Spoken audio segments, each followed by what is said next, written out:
பரலோக தகப்பனே, ஸ்தோத்திரம் ஆண்டவரே. ஆண்டவரே, 2023 வருடம் ஆண்டவரே காண கிருபை செய்தீர். ஆண்டவரே, துவக்கம் முதல் இந்த 2023 ஆண்டின் முடிவும் பரியந்தமும் எங்களோடு இருந்து பாதுகாத்தீர்.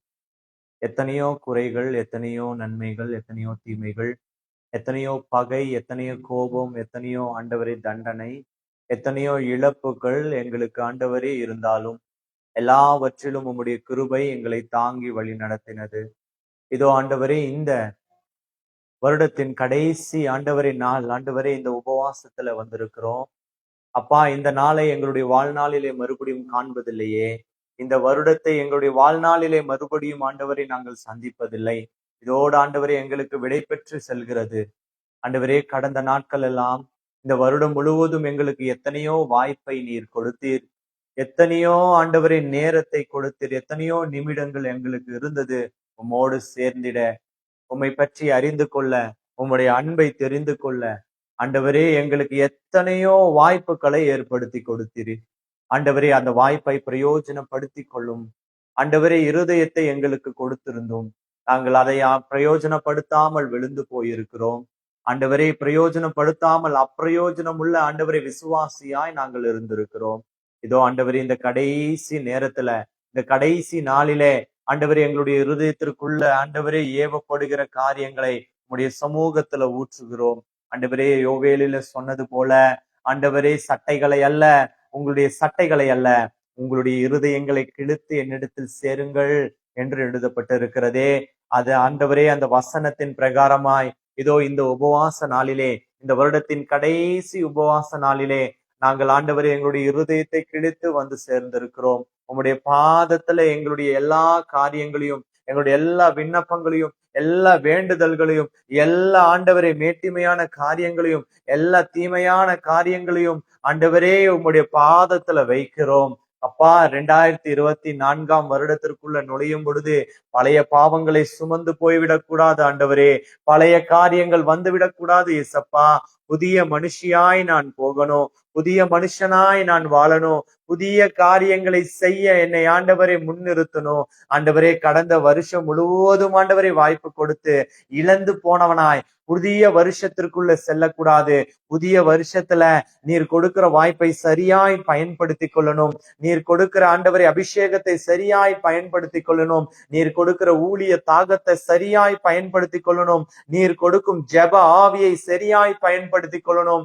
நீர் கொடுக்கிற அந்நிய பாஷை வரங்களை சரியாய் பயன்படுத்தி கொள்ளணும். நீர் கொடுத்திருக்கிற தீர்க்க தரிசன வரத்தை சரியாய் பயன்படுத்தி கொள்ளணும். நீர் கொடுத்திருக்கிற குடும்பத்தை சரியாய் பயன்படுத்தி கொள்ளணும். நீர் கொடுத்திருக்கிற மனைவியை சரியாய் பயன்படுத்தி கொள்ளணும். நீர் கொடுத்திருக்கிற கணவனை சரியாய் பயன்படுத்தி கொள்ளணும். நீர் கொடுத்திருக்கிற தாய் தகப்பனை சரியாய் பயன்படுத்தி கொள்ளணும். நீர் கொடுத்திருக்கிற சகோதர சகோதரிகளை சரியாய் பயன்படுத்தி கொள்ளணும். அவர்களுக்கு எதிராக நாங்கள் எந்த காரியமும் செய்யாதபடிக்கு, சித்தத்துக்கு எதிராக நாங்கள் வழி நடக்காதபடிக்கு, உமக்கு பிரியமில்லாத காரியங்களை நாங்கள் செய்திடாதபடிக்கு எங்களை நீர் காத்துக்கொள்ளும். எங்களை நீர் காத்துக்கொள்ளும். இப்பொழுது ஆண்டவரே, எங்களுக்குள்ள ஆண்டவரே ஏற்பட்டிருக்கிற இந்த குற்ற உணர்வுகள் எல்லாம் நீங்கி போகட்டும். வருஷத்தின் முடிவு நன்மையால் முடிசூட்டுவேன், வருஷத்தின் முடிவை நன்மையினால் முடிசூட்டுவேன் என்று வேதம் வசனம் எழுதியிருக்கிறது. அந்த நன்மையை நான் புசிக்க, அந்த நன்மையை நான் பெற்றுக்கொள்ள என்னை தகுதியுடையவளாய் மாற்றும், என்னை தகுதி உடையவராய் மாற்றும். இதோ இந்த ஜெபத்தை கேட்டுக்கொண்டிருக்கிற அன்பு சகோதர சகோதரிகளை ஆண்டவரே, இந்த வருஷத்தின் நிறைவுக்கு ஆண்டவரே, இந்த வருஷத்தின் நிறைவுக்குள்ள சமாதானத்தோட கூட்டிட்டு வாங்க.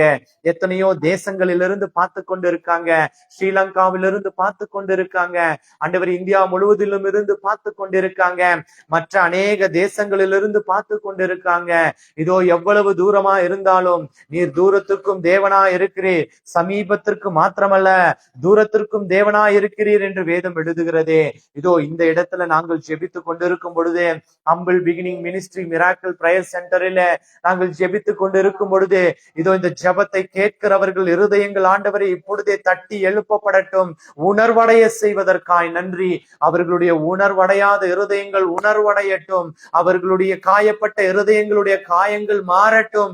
அவர்களுடைய எண்ண மன சிந்தனைகள் மாறட்டும். கிறிஸ்து இயேசுவுக்கு கிறிஸ்துவுக்குள்ள புது உணர்வை பெற்றுக் கொள்ளட்டும். இதோ தேவன் ஒருவனை தெரிந்து கொண்டால், தேவன் ஒருவனை அறிந்து கொண்டால் அவன் புது சிருஷ்டியா இருக்கிறான். பழையவைகள் எல்லாம் ஒளிந்து போயின, எல்லாம் புதிதாயின என்று வேதம் சொல்லுகிறது. இதோ இந்த ஜெபத்தின் நிறைவு ஆண்டவரே, யாவரும் புதிதாக்கப்பட்டவர்களாய் மாற இதோ எங்களை நாங்கள் உம்முடைய சமூகத்துல தாழ்த்துகிறோம், உம்முடைய பாதத்துல தாழ்த்துகிறோம். உலக தெய்வங்களை ஆண்டவரை காட்டிலும் என் தேவன் பெரியவர் என்று வேதம் சொல்லுகிறதே. உலகத்தில் உள்ளவனை காட்டிலும் என் தேவன் பெரியவன் என்று ஆண்டவரே என்னுடைய வேதம் சொல்லுகிறதே. அப்படியாய் ஆண்டவரே, வேதத்துக்கு கீழ்ப்படிந்து வேத வசனத்தை இருதயத்தில் கொண்டு நடக்கிற ஜனமா எங்களை மாற்றும் ஆண்டவர். ஆண்டவரே, உம்மை விட்டு தூரம் போன நாட்கள் போதும், உம்மை விட்டு விலகி போன நாட்கள் போதும், உம்மை மறந்து வாழ்ந்த நாட்கள் போதும், மனுஷனுடைய பேச்சுக்கு மயங்கின நாட்கள் போதும், மனுஷனை பிரியப்படுத்தி வாழ்ந்த நாட்கள் போதும். உம்மை பிரியப்படுத்த எங்களை நாங்கள் ஒப்புக் கொடுக்கிறோம் ஆண்டவரே. இந்த உபவாச ஜெபத்தின் அறிக்கைகள், இந்த உபவாச ஜெபத்தின் ஆண்டவரே ஜெப விண்ணப்பங்கள் ஒவ்வொன்றையும் நினைவு கூறுகிறோம். குடும்பங்களுக்குள்ள ஐக்கியத்திற்காக ஜெபிக்கிறோம். இதோ இந்த தமிழ்நாட்டில ஆண்டவரே, குடும்பங்களுக்குள்ள ஆண்டவரே, கணவன் மனைவிக்குள்ள குடும்பங்களுக்குள்ள இருக்கிற ஐக்கியம் பலப்படட்டும். பிசாசானவன் ஆண்டவரே குடும்பங்களை சிதைத்து ஆண்டவரே அநேக ஆண்டவரே இருதயங்களை நாசமாக்கி சமாதானத்தை ஆண்டவரை நிர்மூலமாக்கி கொண்டு இருக்கிறான். குடும்பங்களுடைய ஐக்கியத்திற்காக ஜெபிக்கிறோம் ஆண்டவர். இதோ ஆண்டவரே, ஒவ்வொரு குடும்பத்திற்குள்ளேயும் சமாதானத்திற்காக ஜெபிக்கிறோம். ஒவ்வொரு குடும்பங்களுக்குள்ளும் ஆண்டவரே சமாதானம் வரட்டும். தனிப்பட்ட மனுஷனுடைய ஆத்துமா ஆண்டவரே சமாதானத்தை கண்டடையட்டும் ஆண்டவரே. இந்த தமிழ்நாட்டிலே தனிப்பட்ட ஒவ்வொரு மனுஷனுடைய ஆத்துமாவும் சமாதானத்தை கண்டடையட்டும். தேசத்திலே ஒரு இருள், தேசத்திலே ஒரு வகையான பயம், தேசத்திலே கோபம் ஆண்டவரை நிறைந்திருக்கிறது. சமுதாயத்துல ஜனங்கள் மத்தியிலே ஜனங்களுடைய இருதயங்களிலே கோபம் நிறைந்திருக்கிறது, ஒரு பயம் நிறைந்திருக்கிறது, தனக்கு என்ற ஆண்டவரை சுயநலம் நிறைந்திருக்கிறது. இந்த சமுதாயம் மாறணும் இயேசுவின் நாமத்தினாலே. தனிப்பட்ட மனிதனுடைய இருதயம் மாறணும் இயேசுவின் நாமத்தினாலே. அவனுக்குள்ள ஆண்டவரே ஒரு சமாதானத்தை கண்டடைய செய்திடுங்க. ஒரு சமாதானம் வரட்டும் ஆண்டவரே. தன்னிலை மறந்து ஆண்டவரே குடியினாலும் விபச்சாரத்தினாலும் ஆண்டவரே வேசித்தனங்களினாலும் உலக இச்சைகளினாலும் ஆண்டவரே வாலிப பெண்கள் வாலிப பிள்ளைகள் ஆண்டவரே குடும்பங்களை அழித்து கொண்டிருக்கிற ஆண்டவரே குடும்ப தலைவர்கள் தலைவிகள் என்று சொல்லி ஆண்டவரே ஒவ்வொருவரையும் ஆண்டவரே இப்பொழுதே உம்முடைய சமாதானத்திற்குள்ள கண்டடைய செய்திடுங்க. சமாதானத்திற்குள்ள கூட்டி வாங்க ஆண்டவரே. தங்களுடைய சமாதானத்தை துளைத்து விட்டு ஆண்டவரே உலகத்துல தேடிக்கொண்டிருக்கிற ஒவ்வொரு வாலிப பெண்களையும் வாலிப பிள்ளைகளையும் இப்பொழுதே தொடுங்க ஆண்டவரே. ஆண்டவரே குடும்ப ஆண்டவரே ஸ்திரீகளை தொடுங்க ஆண்டவரே. ஆண்டவரே குடும்ப தலைவர்களை தொடுங்க இயேசுவின் நாமத்தினாலே.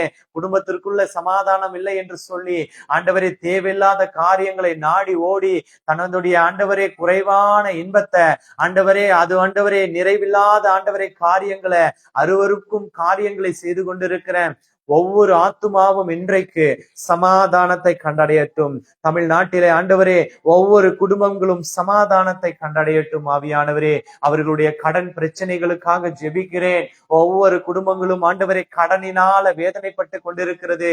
தங்களுடைய சுய ஆண்டவரே மரியாதையை இழந்து போனவர்களா இருக்காங்க ஆண்டவரே. தன்னுடைய குடும்பத்தை ஜீவியத்துல காத்துக்கொள்ள கடன்பட்டு ஆண்டவரே வாங்கின காரியங்களினால அவமானம் ஆண்டவரே.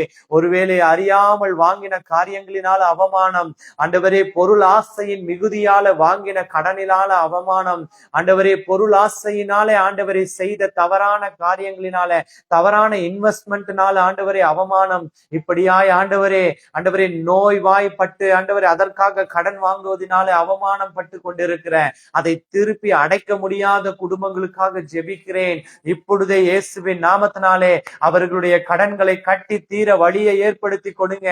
2023 வருஷம் நன்மையினால் முடிசூட்டுகிறீர். வருஷத்தை நன்மையினால் முடிசூட்டுகிற ஆவியானவர் இதோ 2024 வருஷத்துல நுழையும் பொழுது கண்ணீரோடு நுழையக்கூடாது ஆண்டவரே. கவலையோடு நுழையக்கூடாது ஆண்டவரே. பயத்தோட நுழைந்து விடக்கூடாது ஆண்டவரே. மறுபடியும் பழைய காரியங்களை சுமந்து கொண்டு நுழைந்து விடக்கூடாது. எங்களுக்கு ஒரு தைரியத்தை கொடும் இயேசுவின் நாமத்தினாலே. இந்த ஜெபத்தை பார்த்து கொண்டிருக்கிற அருமை சகோதர சகோதரிகளுக்கு இன்றைக்கே ஒரு தைரியத்தின் ஆவியை ஏற்படுத்தி ஏற்படுத்தும். தேவன் உண்மை உள்ளவராய் இருக்கிறார். அவருடைய வாயின் வார்த்தை மனுஷனுடைய வாயின் வார்த்தைகள் அல்ல. அவர் சொன்னால் செய்யாமல் இருப்பாரா? அவர் கட்டளையிட்டால் நடக்காமல் இருக்குமா என்று வேதம் சொல்லுகிறது. இதோ ஆண்டவரே, கடன் பிரச்சனைகளிலிருந்து விடுதலை இயேசுவின் நாமத்தினாலே. பேங்க்ல ஆண்டவரை கடன் பட்டு கிரெடிட் கார்டு வாங்கி ஆண்டவரை கடன் பட்டு இருக்கிற கடன்கள் எல்லாம் மாறட்டும் இயேசுவின் நாமத்தினாலே. ஆண்டவரே, பேங்க்ல ஆண்டவரை கடன் பட்டு இருக்கிற கடன்களை கட்டி எழுப்பி ஆண்டவரை முடிக்கும். ஆண்டவரே, அந்த பிரயோஜனமான காரியங்களை ஏற்படுத்துங்க. அதற்கான வாசல்களை திறந்து கொடுப்பதற்காக நன்றி. இதோ கந்து வட்டியில வாங்கி ஆண்டவரே, கந்து வட்டிக்காரர்களிடத்துல வாங்கி, வட்டிக்கு கொடுப்பவர்களிடத்துல வாங்கி, அவர்களிடத்துல ஆண்டவரே பணத்தை வாங்கி கட்ட முடியாமல் ஆண்டவரே கஷ்டப்பட்டு கொண்டிருக்கிற ஒவ்வொரு ஆத்துமாவையும் நோக்கி பாருங்க. அந்த ஆத்துமாவுக்கு பதில் தாங்க ஆண்டவரே. குடும்பம் ஆண்டவரே மிகுந்த வேதனையில் இருக்கிறது ஏசப்பா. ஒருவேளை உணவு கூட இல்லாமல், வாடகை கட்ட முடியாமல் ஆண்டவரே, ரெண்ட் ஆண்டவரை பே பண்ண முடியாமல், வண்டிக்கு டியூ கட்ட முடியாமல், மருத்துவ செலவு பார்க்க முடியாமல், பீஸ் கட்ட முடியாமல், ஒவ்வொரு நாளும் நடத்த முடியாமல், வருமானம் இல்லாமல் இருக்கிற குடும்பங்கள் இயேசுவின் நாமத்தினாலே கண்டடையட்டும். இயேசுவின் நாமத்தினாலே இப்பொழுதே ஆண்டவரே அவர்களுடைய ஆத்துமாக்கள் ஆண்டவரே உம்முடைய சமாதானத்தை கண்டடையட்டும். என் தேவன் இருக்கிறார் என்ற சமாதானம், என் தேவன் இருக்கிறார் என்ற சமாதானம் ஆண்டவரே. இதோ தேசத்திற்குள்ள ஆண்டவரே இருக்கிற ஆண்டவரே எல்லா கடனையும் நீக்கி போடுங்க. இந்தியா ஆண்டவரே பட்டிருக்கிற கடனை நீக்கி போடுங்க. இது ஆண்டவரே எங்கள் மீது சுமத்தப்பட்ட கடன் அல்லவா? எங்களுடைய பேரிலே ஆண்டவரே தேசங்களுக்குள்ள வாங்கப்பட்ட கடன் அல்லவா? அதை கட்டி அடைக்க, அது கட்டி முடிக்க தலைவர்களுடைய இருதயங்கள் பேசப்படட்டும்.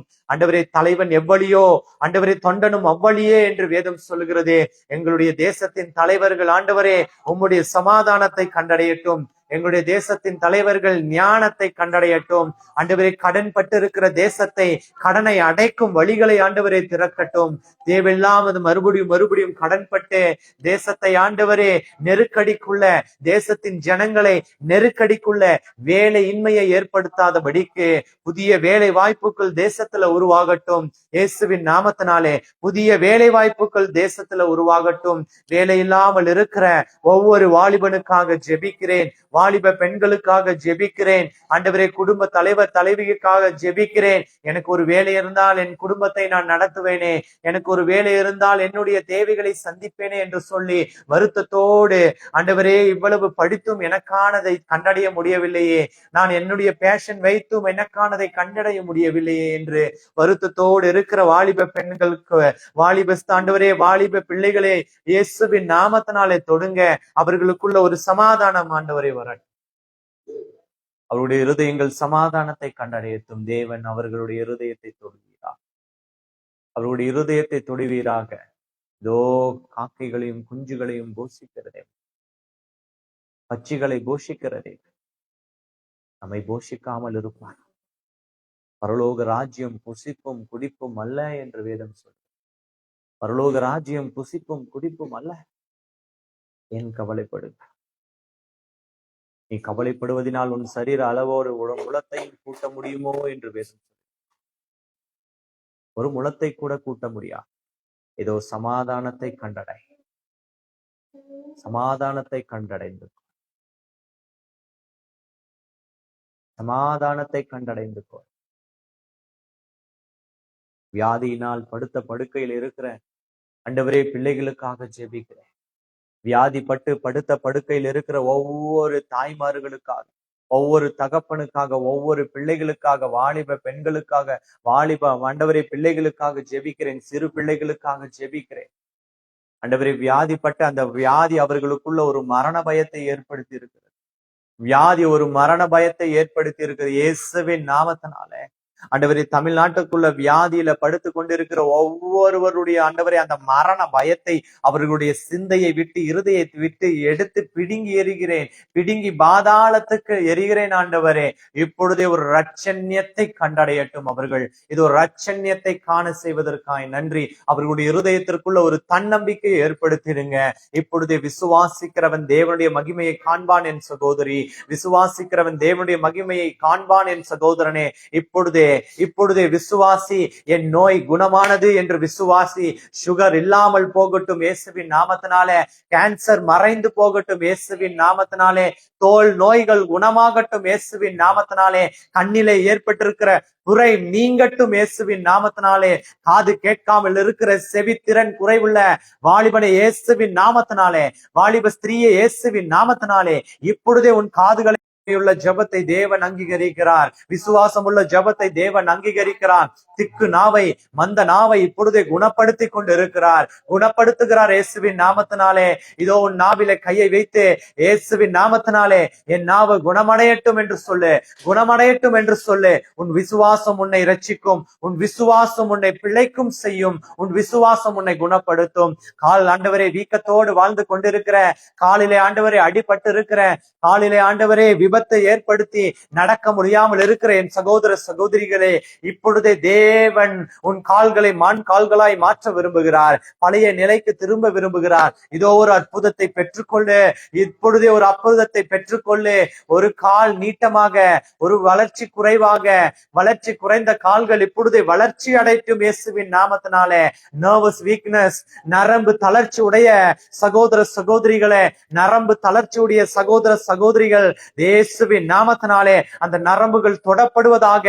இதோ நிற்காத தலை அசைந்து கொண்டிருக்கிறதே, அசைந்து கொண்டே இருக்கும் தலை ஆண்டவரே, அதற்குள்ள இருக்கிற அந்த நரம்பு ஆண்டவரே தளர்ச்சிகளை இயேசுவின் நாமத்தினாலே மாறட்டும் ஆண்டவரே, மாறுவதாக, மாறுவதாக. மவுத் கேன்சர், வாயில ஏற்பட்டிருக்கிற புற்று நோய்களை இயேசுவின் நாமத்தினாலே குணப்படுத்தும், இப்பொழுதே குணப்படுத்தும் ஆவியானவரே. மவுத் கேன்சர் மறைந்து போகட்டும், மவுத் கேன்சர் மறைந்து போகட்டும். மூளையில ஏற்பட்டிருக்கிற ஆண்டவரே அந்த கட்டிகள் மறையட்டும் இப்பொழுதே, இப்பொழுதே இயேசுவின் நாமத்தினாலே கட்டளையிடுகிறேன், இயேசுவின் நாமத்தினாலே கட்டளையிடுகிறேன். ஆண்டவரே தலையிலே ஏற்பட்டிருக்கிற, தலையிலே ஆண்டவரே வந்திருக்கிற கட்டிகள் இப்பொழுதே கரைந்து போகட்டும் இயேசுவின் நாமத்தினாலே, கரைந்து போகட்டும் இயேசுவின் நாமத்தினாலே. பிளட் கேன்சர் மாறட்டும், ரத்தத்துல வந்திருக்கிற புற்றுநோய் மறைந்து போகட்டும் ஆண்டவரே. ரத்தம் உறைதல் நோயை உடைய ஒவ்வொரு சகோதர சகோதரிகளும், அந்த ரத்தம் உறையும் நோயை உடைய, ரத்தம் உறைந்து போகும் நோயை உடைய சகோதர சகோதரிகளுடைய ரத்தம் இப்பொழுதே சுத்திகரிக்கப்படட்டும் இயேசுவின் நாமத்தினாலே. இயேசு கிறிஸ்துவின் ரத்தம் ஆண்டவரை தெளிக்கிறேன், இயேசுவின் ரத்தத்தை தெளிக்கிறேன். கை முடமாகி ஆண்டவரே, கையில் ஆண்டவரை முடமாக்கப்பட்டிருக்கிற ஒவ்வொரு கைகளும் ஆண்டவரை இப்பொழுது தேவனுடைய நாமத்தை மகிமைப்படுத்தட்டும் ஏசப்பா. ஆண்டவரை கிட்னி ஃபெயிலியர் ஆயிருக்கிற சகோதரனுக்காக ஜெபிக்கிறேன், கிட்னி ஃபெயிலியர் ஆயிருக்கிற குழந்தைக்காக ஜெபிக்கிறேன், கிட்னி ஃபெயிலியர் ஆயிருக்கிற சகோதரிக்காக ஜெபிக்கிறேன் இயேசுவின் நாமத்தினாலே. அந்த கிட்னியை இப்பொழுதே தொடுகிறேன், இப்பொழுதே தொட்டு ஜெபிக்கிறேன். அந்த கிட்னி மறுபடியும் உயிர் பெறட்டும் அப்பா, உயிர் பெறட்டும் ஆவியானவரே, உயிர் பெறட்டும். அல்சர் ப்ராப்ளத்தினால, வயிற்றுல அல்சர் ப்ராப்ளத்தினால ஆண்டவரே வேதனைப்பட்டு கொண்டிருக்கிற, ஆண்டவரே உண்ண முடியாமல், உணவை உண்ண முடியாமல் வேதனைப்பட்டு கொண்டிருக்கிற அருமை சகோதரியே, இப்பொழுதே உன்னுடைய அல்சர் குணமடையட்டும். அருமை சகோதரனே, இயேசுவின் ரத்தம் அந்த இடத்துல தெளிக்கப்படுகிறது, உன் வயிற்றில் இயேசுவின் ரத்தம் ஊற்றப்படுகிறது. இயேசுவின் ஆவியானவர் கடந்து வருகிறார். இதோ அந்த அல்சரை எல்லாம் நீக்கி போடுகிறார். விசுவாசத்தோட சொல்லு, விசுவாசத்தோட அறிக்கை செய். இயேசுவின் நாமத்தினாலே நான் சுகம் பெற்றேன் என்று சொல்லு, இயேசுவின் நாமத்தினாலே நான் சுகம் பெற்றேன் என்று சொல்லு. ஹல்லேலூயா, ஸ்தோத்திரம். எல்லாரும் வாயை திறந்து ஆவியானவர் இடத்துல, ஆவியானவரே சொல்லப்படுகிற ஒவ்வொரு ஜெப குறிப்பையும் ஆண்டவரே இப்பொழுதே அங்கீகரித்து, தேசத்திற்குள்ள ஆண்டவரை பரிதபித்து கொண்டிருக்கிற, தேசத்திற்குள்ள அனாதையாக விடப்பட்டிருக்கிற பிள்ளைகளை நோக்கி பாருங்க என்று ஜெபிங்க. இந்த தேசத்துல ஆண்டவரை தாய் தகப்பன் இல்லாத பிள்ளைகளுக்காக ஜெபிக்கிறேன், தாய் தகப்பன் இல்லாத பிள்ளைகளுக்காக ஜெபிக்கிறேன். அவருடைய தாயாய் நீங்க இருங்க, அந்த பிள்ளைகளுக்கு தகப்பனாய் நீங்க இருங்க. அநேக பெண் பிள்ளைகள் ஆண்டவரே சிறு வயதிலேயே தாய் தகப்பனை இழந்து ஆண்டவரே, அவர்கள் ஆண்டவரே அநேக நேரத்துல வஞ்சிக்கிற பிசாசானவனால், வஞ்சிக்கிற மனிதர்களால், துர்குணமுடைய மனிதர்களால், கடினமான இருதயமுடைய மனிதர்களால் சுய லாபத்திற்காக விபச்சாரத்துல ஆண்டவரே தள்ளப்படுகிறார்கள், விபச்சாரத்திற்குள்ள தள்ளப்படுகிறார்கள். மாம்ச இச்சைகளுக்குள்ள தள்ளப்படுகிறார்கள். அந்த சிறு பிள்ளைகள் ஆண்டவரை நாசமாக்கும் ஆண்டவரே அந்த இருதயத்தை கொண்ட, அந்த ஆண்டவரை பிசாசின் நினைவை கொண்ட, அந்த பிசாசின் ஆண்டவரை இருதயத்தை கொண்ட மனிதர்களுடைய இருதயங்கள் மாறட்டும், மனிதர்களுடைய இருதயங்கள் மாறட்டும். சிறு வயதிலேயே விபச்சாரத்தில் தள்ளுகிற அந்த இருதயங்கள் ஆண்டவர் இப்பொழுதே கடினப்பட்டு இருக்கிற இருதயத்தை உடைத்தெறியும் இயேசுவின் நாமத்தினாலே. ஆண்டவரே விபச்சாரத்துல ஆண்டவரே ஈடுபட்டிருக்கிற பெண்கள் இப்பொழுதே ஆண்டவரே தேவனை கண்டடையட்டும். விபச்சாரத்திலிருந்து விடுதலை உண்டாகட்டும், விபச்சார சிந்தையிலிருந்து விடுதலை உண்டாகட்டும். விபச்சாரத்திற்குள்ள ஆண்டவரை இணைந்து கொண்டிருக்கிற வாலிப ஆண்டவரை பிள்ளைகளை இயேசுவின் நாமத்தினாலே, இளைஞர்களை இயேசுவின் நாமத்தினாலே கரம் பிடித்து எழுப்பிடும் ஆண்டவரே. நீர் கரம் தூக்கி எழுப்புகிறவர், வலது கரத்தை தூக்கி எழுப்புகிறவர். நீ எப்படிப்பட்ட சேற்றில் உழன்று கொண்டிருந்தாலும், நீ எப்படிப்பட்ட சேற்றில் வாழ்ந்து கொண்டிருந்தாலும் இயேசு உன்னை அழைக்கிறார், இயேசு உன்னை அழைக்கிறார். அவர் உன்னை வலது கரம் தூக்கி எழுப்ப வல்லவராயிருக்கிறார். நீ ஒப்பு கொடுத்து தேவனிடத்துல சொல்லு.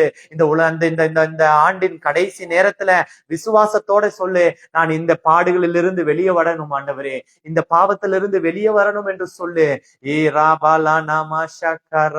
போதை மருந்துகளுக்கு அடிமையாக்கப்பட்ட வாலிபர்களுக்காக ஜெபிக்கிறேன். போதை மருந்துக்காக அடிமையாக்கப்பட்ட வாலிபர்களுக்காக ஜெபிக்கிறேன். அவர்களுடைய ஆத்துமா தேவனுடையது, உன்னுடைய ஆத்துமா தேவனால் கொடுக்கப்பட்டது. உன் ஆத்துமா தேவனுடைய சுவாசம். அதை நீ கலங்கப்படுத்தாதே, அதை நீ கலங்கப்படுத்தாதே. உன் சரீரம் தேவனுடைய ஆலயம், உன் சரீரமோ தேவனுடைய ஆலயம். அந்த ஆலயத்திற்குள்ள தேவ ஆவியானவர் வாசம் செய்ய விரும்புகிறார். உன் சரீரத்திற்குள்ள தேவ ஆவியானவர் வாசம் செய்ய விரும்புகிறார். அதை தீட்டுப்படுத்தாதே, அதை நீ தீட்டுப்படுத்தாதே. ஒருவன் தேவனுடைய ஆலயத்தை நாசமாக்கினார், தேவன் அவனுடைய குடும்பத்தை நாசமாக்குவார் என்று வேதம் சொல்லும். ஒருவன் தேவனுடைய சரீரத்தை நாசமாக்கு, தேவன் குடிக்கொள்ளும் ஆலயத்தை நாசமாக்கினார், தேவன் உன் சந்ததிகளை நாசமாக்குவார் என்று வேதம் சொல்லும்.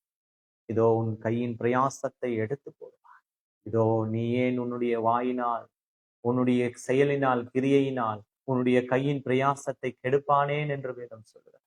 தேவ தூஷணம் செய்யாது, தேவனை மறுதலிக்காதே, தேவத்துவத்தை அசட்டை செய்யாதது. இதோ மாம்சத்துல பிறந்த கிறிஸ்துவை நீ மறுதலித்தால் மன்னிப்பு உண்டு. ஆனால் தேவாவியானவரை நீ தூஷணம் செய்தால், நீ மறுதலித்தால், தேவ கிரியைகளை, தேவத்துவத்தை நீ தூஷணம் செய்தால் இம்மையிலும் மறுமையிலும் மன்னிப்பு கிடையாது என்று வேதம் சொல்லுகிறது. ஒருபோதும் தூஷணம் செய்யாதே, ஒருபோதும் தூஷணம் செய்யாதே. ஒருபோதும் தேவத்துவத்தை, ஊழியர்களை தவறாக பேசாதே. ஒருபோதும் தேவனுடைய ஜெப வேலையை அசட்டையாக எண்ணாதே. ஒருபோதும் வேத வாசிப்பை புறம்பாய் தள்ளிவிடாதே. இதோ தேவ ஊழியர்களுக்கு எதிராக உன் நாவை விலக்கிவை, உன் நாவை அடக்கு, உன் நாவை திறவாதே, உன் நாவை கட்டவிழ்க்காதே. இதோ அவர்களுக்காக போராட ஒருவர் உண்டு, அவர்களுக்காக நியாயாதிபதியாய் நியாயம் விசாரிக்க ஒருவர் உண்டு. அவர் மகத்துவமான தேவன், அவர் வல்லமையுள்ள தேவன். அவர்களுடைய நியாயங்களுக்காக அவர் முன்னின்று நடத்துவார், அவர்களுக்காக அவர் போராடுவார். அவர்களுடைய யுத்தத்தை தேவ ஆவியானவரை முன்னிருந்து எடுத்து நடத்துவார். இதோ அவர்களை குறை சொல்லி பாவத்தை உன் குடும்பத்தின் மீது சேர்த்து கொள்ளாதே, பாவத்தை உன் வம்சத்தின் மீது சேர்த்து கொள்ளாதே, பாவத்தை உன் மீது சுமத்தி கொள்ளாதே. தேவதூஷணத்தை பிரியப்படுவதில்ல தேவன். தேவதூஷணம் அருவருப்பா இருக்கிறது தேவனுடைய கண்களுக்கு. ஆவியானவரே ஸ்தோத்தரிக்கிறேன். தேசத்துல ஆண்டவரே எத்தனையோ ஜனங்கள் ஆண்டவரே கிறிஸ்துவத்திற்குள்ள ஆண்டவரே இருந்தாலும், ஆனால் ஆண்டவரே ஞான ஸ்நானம் பெறாமல் ஆண்டவரே, இதோ வேதம் சொல்லுகிறது, ஜலத்தினாலும் ஆவியினாலும் பிறவாதவன் எவன் ஜலத்தினாலும் ஆவியினாலும் பிறக்கவில்லையோ, ஞான ஸ்நானம் எடுக்கவில்லையோ, அவனுக்கு பரலோக ராஜ்யத்தின் இல்லம் இல்லை என்று வேதம் சொல்லுகிறது. அவனுக்கு நித்திய ஆக்கினை.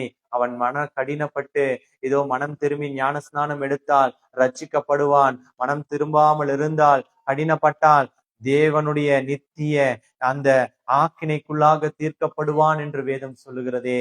என் சகோதரனே மனம் திரும்பு, இப்பொழுதே என் சகோதரியே மனம் திரும்பு. தேவனுடைய சமூகத்துல உன்னை ஒப்பு கொடுத்து ஞானஸ்நானத்தை தேசத்துல பெற்றுக்கொள்ளட்டும். இதோ சபைகளுக்குள்ள இந்த ஞானஸ்நானம் என்ற தவறான எண்ணங்கள், தவறான சிந்தைகள், தவறான வழிநடத்துதலை ஆண்டவரை உருவாக்கி கொண்டிருக்கிற பிசாசானவனுடைய தந்திரங்கள் இப்பொழுது எடுத்து போடப்படட்டும். நம் யாவரும் தேவனுடைய ஜனங்கள், தேவனுடைய மந்தையின் ஆடுகள், ஒரே சபை, கிறிஸ்து சபையின் ஆடுகள். இந்த மந்தையிலே ஒரு ஆடு காணாமல் போனார், ஒரு ஆடு வழி தப்பி போனாலும் தேவன் கண்ணீர் விடுவார். தேவன் நம்மை தேடிக்கொண்டே இருப்பார். இதோ பரலோக ராஜ்யத்தை நாம் சுதந்திரிக்க வேண்டும் என்பதே அவருடைய சித்தம். இதோ ஞானஸ்நானம் பெற்றுக்கொள்ளலாம், ஞானஸ்நானத்தை பெற்றுக்கொள்ளலாம். ஒருபோதும் பரலோக ராஜ்யத்தை உன்னால் சுதந்திரிக்க முடியாது. பொழுதே உன்னை ஒப்புக்கொள், மனத்தாழ்மையா. இதோ ஆண்டவரே, தேசத்திற்காக, தமிழ்நாட்டிற்காக ஜெபித்த ஒவ்வொரு ஜெபத்தையும் வேண்டுதல்களையும் நீர் அங்கீகரிப்பீர் என்று விசுவாசி. மீதியான ஜெப வேளையில உங்களுடைய பிரசன்னம் இருக்கு. இந்த உபவாச நாளிலே ஆண்டவரே, மனமு வந்து என்னோடு ஜெபித்திருந்த ஒவ்வொருவரையும் ஆசிரியர் தியான ஆண்டவரே, ஜெப வேளையில் உங்களுடைய பிரசன்னம் எங்களோடு இருக்கட்டும். உங்களுடைய பிரசன்னம் எங்களை ஆளுகை செய்ய. எங்களுக்கு பாவ மன்னிப்பின் நிச்சயத்தை தந்தீர் ஆண்டவரே. அந்த பாவ மன்னிப்பிற்குள்ளாக நாங்கள் முழுமையாய் உம்மை ஆராய்ந்து அறிந்து இந்த பாவ மன்னிப்புக்குள்ள முழுமையாய் இந்த ஆராதனை வேளையில, இந்த ஆராதனை நாளில, இந்த வருடத்தின் கடைசி தருணத்துல எங்களை ஒப்பு கொடுத்தோம். இந்த ஞாயிறு ஆராதனை எங்களுக்கு ஒரு புதிய உணர்வை ஏற்படும். இந்த ஞாயிறு ஆராதனை எங்களுக்கு ஒரு புதிய இருதயத்தை தர. பாவ மன்னிப்பை நாங்கள் ஆண்டவரை பெற்றுக்கொண்டோம் என்று விசுவாசி இயேசுவின் நாமத்தில் ஜெபிக்கிறேன் ஜீவனுள்ள நல்ல தகப்பனே, ஆமேன், ஆமேன். தேவன் நாம் மகிமைப்பட்டும் நாம் யாவரும் சேர்ந்து பாவ அறிக்கையை எடுக்கலாம். ஞாயிறு ஆராதனையில நாம் யாவரும் சேர்ந்து பாவ அறிக்கையை எடுக்கலாம். 1 யோவான் 1ஆம் அதிகாரம் வசனங்கள் 5 9 முடிய நாம் யாவரும் மாறி மாறி வாசிக்கலாம். தேவன் ஒளியாயிருக்கிறார், அவரில் எவ்வளவேனும் இருள் இல்லை. இது நாங்கள் அவரிடத்தில் கேட்டு உங்களுக்கு அறிவிக்கிற விசேஷமாயிருக்கிறது. நாம் அவரோட ஐக்கியப்பட்டவர்கள் என்று சொல்லியும் இருளிலே நடக்கிறவர்களாயிருந்தால் சத்தியத்தின்படி நடவாமல் பொய் சொல்லுகிறவர்களாயிருப்போம். அவர் ஒளியில் இருக்கிறது போல நாமும் ஒளியிலே நடந்தால் ஒருவரோடொருவர் ஐக்கியப்பட்டிருப்போம். அவருடைய குமாரனாகிய கிறிஸ்துவின் இரத்தம் சகல பாவங்களையும் நீக்கி நம்மை சுத்திகரிக்கும். நமக்கு பாவம் இல்லை என்பமானால் நம்மை நாமே வஞ்சிக்கிறவர்களாயிருப்போம். சத்தியம் நமக்குள் இராது. நாம் யாவரும் சேர்ந்து சொல்லலாம். நம்முடைய பாவங்களை நாம் அறிக்கையிட்டால் பாவங்களை நமக்கு மன்னித்து எல்லா அநியாயத்தையும் நீக்கி நம்மை சுத்திகரிப்பதற்கு அவர் உண்மையும் நீதியும் உள்ளவராயிருக்கிறார். ஆமேன். கண்களை மூடி ஜெபிக்கலாம். பரலோக தகப்பனே, ஸ்தோத்திரம் ஆண்டவரே. ஏதோ வேத வசனம் எங்களுக்கு அறிவுறுத்துகிறது, நமக்கு பாவம் இல்லை என்போமானால் நம்மை நாமே வஞ்சிக்கிறவர்களா இருப்போம், நமக்குள் சத்தியம் இராது என்று. ஆண்டவரே, உம்முடைய சத்தியத்தை விட்டு விலக்குகிற எந்த காரியத்தையும் எந்த செயலையும் நான் செய்யாதபடிக்கு நான் பாவிதான் ஆண்டவரே, நான் பாவிதான் ஏசப்பா. இப்பொழுதே என்னுடைய பாவத்தை மனத்தாழ்மையாய் அறிக்கையிடுகிறேன். 2 நிமிடம் தேவனுடைய சமூகத்துல நம்முடைய பாவத்தை அறிக்கையிட்டு அவருடைய இரக்கத்தை நாம் யாவரும் அமைதலாக 2 நிமிடம் இரக்கத்தை பெற்றுக்கொள்ளலாம்.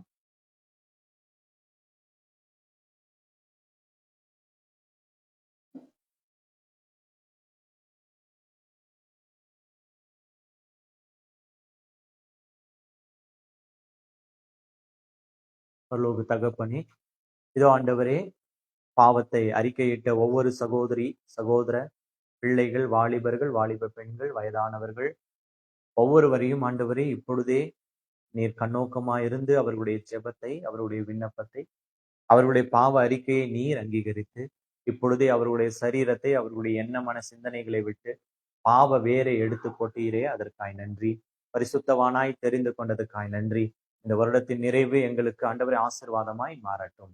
இப்பொழுதே ஒப்பு கொடுக்கிறேன். இயேசுவின் நாமத்தில் ஜெபிக்கிறேன் பிதாவே, ஆமேன், ஆமேன், ஆமேன். உட்காரலாம்.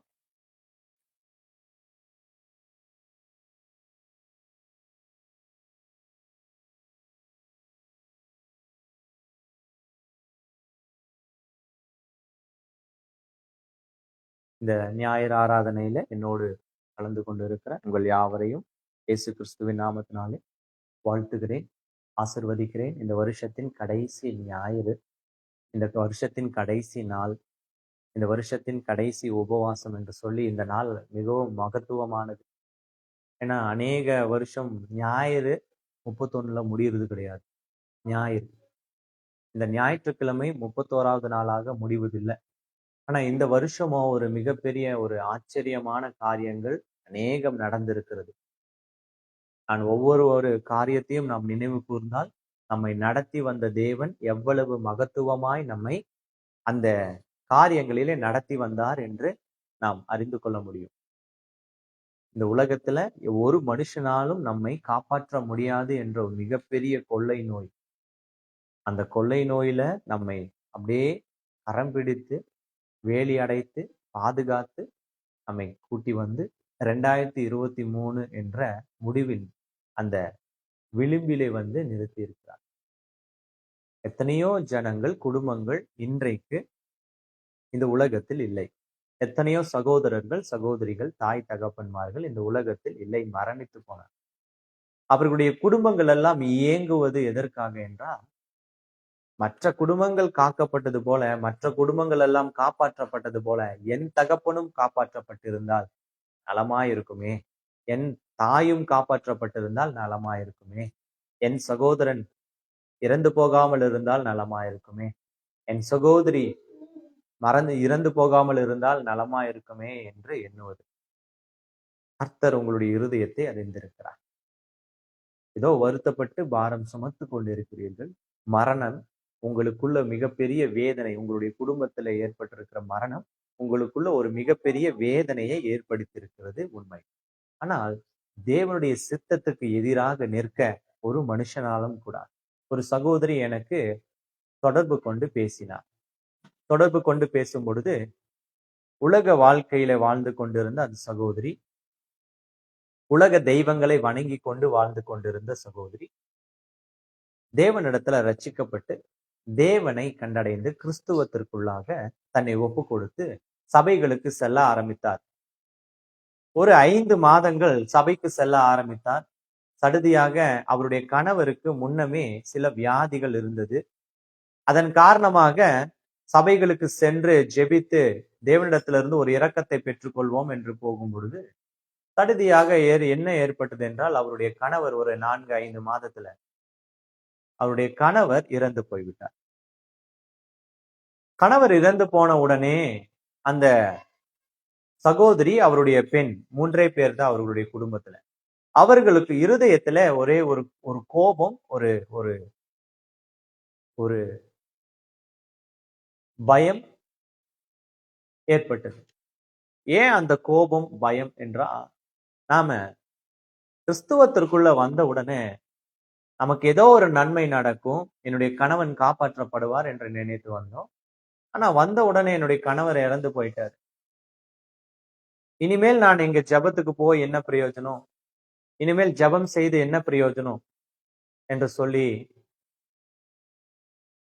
அந்த சகோதரி மிகுந்த மனவேதனையோடு இருந்தார். ஒரு நாள் என்னோடு பேசும்போது அவர் சொன்னார், நான் கிறிஸ்துவத்திற்குள்ள வந்து 2 வருஷம் ஆயிடுச்சு, சபைகளுக்கு தொடர்ந்து போய் கொண்டிருக்கேன், எனக்கு இவ்வளவு கடன் இருக்கு, இவ்வளவு கடன் பிரச்சனைக்குள்ள நாங்க மாட்டிக்கிட்டோம். நாங்க ஒரு இந்த கோல்டு செய்யற ஆசாரி குடும்பம், கோல்டு எல்லாம் டிசைன் பண்ற ஆசாரி குடும்பம். இப்போ எங்களுக்கு கணவர் இறந்ததுக்கு பிறகு நானும் என்னுடைய பெண் மாத்திரம்தான், அவளுடைய சம்பாத்தியத்துல தான் நாங்க வாழ்ந்துட்டு இருக்கோம். எங்களால என்ன செய்யணும்னே தெரியல, இந்த கடன் அடைக்கணும் என்று சொல்லிவிட்டு அடுத்த காரியம் முதலாவது சொல்லுவது என்னன்னா, அவங்க சொன்ன காரியம் என்னன்னா, ஏன் என்னுடைய கணவரை இயேசு காப்பாற்றவில்லை, ஏன் என் கணவரை கொன்று போட்டார், அவரிடத்துல வருகிற யாவரையும் காக்கிறவர் தானே இயேசு, அவரிடத்துல வருகிற யாவருக்கும் உயிர் தருகிறவர் தானே இயேசு, என் கணவனை மாத்திரம் ஏன் கொன்று போட்டார், எனக்கு அதுக்கு பதில் வேணும். நான் இது உங்களிடத்தில் மாத்திரம் அல்ல, ஊழியர் என்று வருகிற, ஊழியர் என்று சொல்லுகிற அத்தனை பேரிடத்திலும் என் கணவனை எப்படி கொன்று போட முடியும், என் கணவனை கொன்று எதற்கு கொன்று போடணும்னு சொல்லி அவருடைய வாயின் வார்த்தை எப்படி இருந்ததுன்னா, என்னுடையது என்னுடையது, என் அனுமதி இல்லாமல் என்னோடு இருந்தவரை, என்னிடத்தில் இருந்தவரைன்னு சொல்லி அவர்கள் தன்னுடைய கணவனின் மரணத்தை குறித்து மிகுந்த வேதனையும் ஒரு கோபமும் வைத்திருந்தார்கள். ஆனா நான் சபைக்கு போறேன் பாஸ்டர், நான் சபைக்குள்ள போகாம இருக்கேன், சபைக்குள்ள போறேன், ஆனா ஏன் கொன்னாரு எனக்கு பதில் தேவை. அநேக நேரத்துல இப்படிப்பட்ட சில ஆத்துமாக்கள் என்ன ஆகுறாங்கன்னா, சடுதியா இடறி விழுறதுக்கு காரணம் என்ன தெரியுமா? நாம் நம்பும் இந்த உலகம் நம்மை ஏமாற்றி விட்டால் அந்த ஏமாற்றம் தேவனால் உண்டான ஏமாற்றம் என்று நாம் எடுத்துக்கொள்வதனால.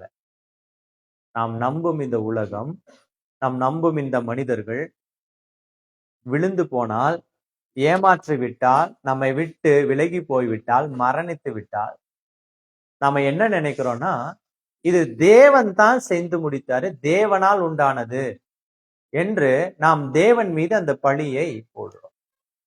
முதல் காரியம் வேதம் சொல்லுகிறது, இந்த உலகத்தில் இருக்கிற மனுஷனை, மாம்சமான மனுஷனை, மாம்சத்தில் பிறந்த மனுஷனை நம்புவதை பார்க்கிலும் தேவனுடைய பெயரிலே பற்றுதலா இருப்பதுதான் நலம் என்று வேதம் சொல்லுகிறது.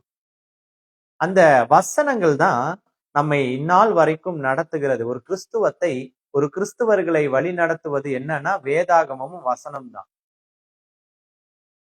அந்த வேதத்தையும் வசனத்தையும் கற்றுக்கொண்டு அந்த வேதத்தையும் வசனத்தையும் முழுமையாய் நம்ம ஏற்றுக்கொண்டாதான் தேவ திட்டங்களுக்கு எதிராக நம்மளால பேச முடியாது. இல்லை என்றால் கேள்வி கேட்போம். யார? தேவனை அறிவிக்கிறவர்களையும் தேவனையும் கிறிஸ்துவையும் கேள்வி கேட்போம். மனுஷன் என்பவன் அற்பமானவன், அவனால எதையுமே உருவாக்கவே முடியாது. ஆனா அவன் யாரை கேள்வி கேட்கிறான்? தேவனை. இப்ப அந்த சகோதரிக்கு பதில் தேவை. அந்த பதில் அவர்களுடைய இருதயம் ஏற்றுக்கொள்ள. நான் சொல்றேன் மறுபடியும் மறுபடியும், நாம தேவனை கேள்வி கேட்க கூடாது, கிறிஸ்துவ கேள்வி கேட்க கூடாது, ஆண்டவருடைய காரியங்களை கேள்வி கேட்க கூடாது. அவர் உண்மையிலேயே கிறிஸ்துவை ஏற்றுக்கொண்டு சமாதானத்தை கண்டடைந்திருந்தால், நம்மளை விட ஒரு சமாதானமான இடத்துல ஆபிரகாம் மடியில போய் இளைப்பாறிட்டு இருப்பாரு. நாம தான் இந்த காயப்படுத்துகிற வஞ்சிக்கிற உலகத்துல கஷ்டப்படுறோம். பார்க்க போனா நாம தான் பாவம், அவரு பாவம் கிடையாது. நாம தான் கொடுத்து வைக்காதவங்க, அவர் கொடுத்து வச்சவர் ஆண்டவரோட இருக்காருன்னு சொன்னாலும் அந்த சகோதரியால ஏற்றுக்கொள்ள முடியல. ஏனென்றால் காரணம் என்னன்னா, தன்னோடு இருந்த ஒருவர் இல்லை என்பதுதான் அவருக்கு. தனக்கு உதவியா இருந்த, தனக்கு பண வசதியை ஏற்படுத்தின, பொருளாதாரத்தை ஏற்படுத்தின, தன்னுடைய வீட்டில தைரியத்தை ஏற்படுத்தின, உணவை ஏற்படுத்தின, தன்னுடைய மாம்ச இச்சைகளை எல்லாவற்றிற்கும் தேவைப்படுகிற ஒரு சரீரம் அங்க இல்லை. அந்த தேவைதான் அந்த பெண்ணை, அந்த அந்த அந்த சகோதரியை கேள்வி கேட்க செய்கிறது. அப்போ ஒரு மனுஷன் தேவனையும் தேவத்துவத்தையும் ஊழியர்களையும் கேள்வி கேட்கிறான்னா எதனால கேட்கிறான்னா, தேவை, அது தனக்கு தேவை, தன்னுடையது, அதனால கேள்வி கேட்கிறான். அப்போ நேற்றைய தினத்துல உபவாச நாளில ஆவியானவரை நான் அடையாளப்படுத்தி யார் ஆவியானவர் என்று காட்டினேன். அதனுடைய தொடர்ச்சியான செய்தியாக யோவான் 10ஆம் அதிகாரம், புதிய ஏற்பாட்டிலே யோவான் எழுதின சுவிசேஷம் 10ஆம் அதிகாரம் வசனம் 9.